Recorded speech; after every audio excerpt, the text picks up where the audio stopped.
చూడాలి.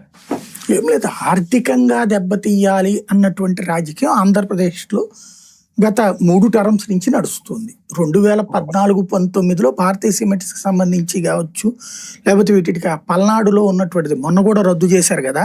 అక్కడ ఎవరు కంప్లైంట్ ఇవ్వకపోయినా సరే అడవిలో ఏదో తేడా వచ్చిందని చెప్పి మొన్న ఒక లీజ్ రద్దు చేశారు కదా పవన్ కళ్యాణ్ ఆదేశాల మేరకు. ఏది వీళ్ళే భూములు కొనుక్కున్నారు అక్కడ మైనింగ్ కి సంబంధించి. ఆ కొనుక్కున్న దాన్ని గతంలో చంద్రబాబు టైంలో బ్యాన్ చేస్తే, రద్దు చేస్తే అవన్నీ తప్పు అన్నటువంటిది కోర్టు తీర్పు ఇచ్చి మళ్ళీ కొనసాగించుకోమని చెప్పింది. అది జగన్ టైంలో తీర్పు వచ్చింది. జగన్ మళ్ళీ దాన్ని వాళ్ళకి ఆ లీజ్ ఎక్స్టెండ్ చేశాడు. ఆ లీజుకి సంబంధించి క్యాన్సిలేషన్ కుదరదు కాబట్టి అక్కడ ఎవరిదో అడవికి సంబంధించినటువంటి భూమిని ఏదో తేడా చేశారు అన్నటువంటి పేరు చెప్పి మళ్ళీ కంప్లైంట్, కేసు ఆ పైన అక్కడిది రద్దు చేశారు. అంటే బేసిక్గా ఇక్కడ ఏంటంటే కూటమి ఆలోచన, అటు చంద్రబాబుదైనా పవన్ కళ్యాణ్దైనా సరే, పారిశ్రామికవేత్తలు జగన్ కానీ వైఎస్ఆర్ కాంగ్రెస్ పార్టీ వాళ్ళని వీళ్ళు నాశనం చేయాలి.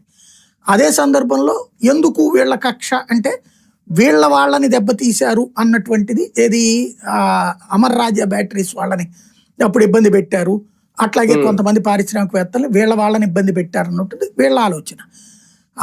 కాబట్టి ఎవరు అధికారంలో ఉన్న ఆంధ్రప్రదేశ్లో జరుగుతున్నది ఏంటయ్యా అంటే ప్రతీకార రాజకీయం వ్యాపార పరిశ్రమల మీద జరుగుతోంది.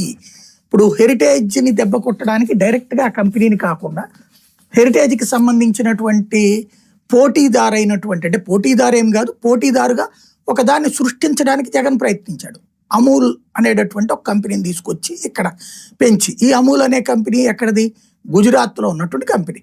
అది ఇవాళ దేశంలో కాదు ప్రపంచవ్యాప్తంగా విస్తరించింది దాని బిజినెస్.